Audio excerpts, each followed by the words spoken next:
ইসলামী ছাত্র শিবিরকে হত্যাযোগ্য করা হয়েছিল। ইসলামী ছাত্র শিবির দেখিয়েছে বাংলাদেশের রাজনীতি কেমন হওয়া উচিত। চাঁদাবাজি টেন্ডারবাজি রাজনীতি চলবে না, গণরম গ্যাসরুমের কালচার চলবে না। জাতির সামনে হাজির করতে দেওয়া হয়নি। তো আজকে আমরা এই আয়োজন করছি, বিগত সময়ে আমরা করেছিলাম, কিন্তু এভাবে ঘোষণা দিয়ে বিশ্ববিদ্যালয়গুলোতে আমাদের করার সেই স্পেসটা দেওয়া হয়নি। ইসলামী ছাত্র শিবিরকে হত্যাযোগ্য করা হয়েছিল। তো আজকে বিপ্লব পরবর্তী ইসলামী ছাত্র শিবির দেখিয়েছে বাংলাদেশের রাজনীতি কেমন হওয়া উচিত। এবং আমরা স্পষ্ট ভাষায় বলতে চাই, বাংলাদেশে আর মাসল পলিটিক্স চলবে না, চাঁদাবাজি টেন্ডারবাজি রাজনীতি চলবে না, গণরম গ্যাসরুমের কালচার চলবে না।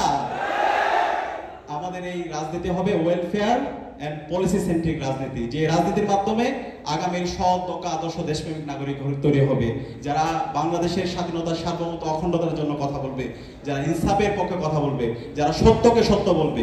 আমি আশা রাখবো বিজনেস ফ্যাকাল্টি যে শিক্ষার্থীরা আছে তারা ইনশাল্লাহ সবাইকে সাথে নিয়ে শহীদদের আকাঙ্ক্ষাকে ধারণ করে আগামীর বাংলাদেশ বিনির্মাণে তারা গুরুত্বপূর্ণ ভূমিকা পালন করবে।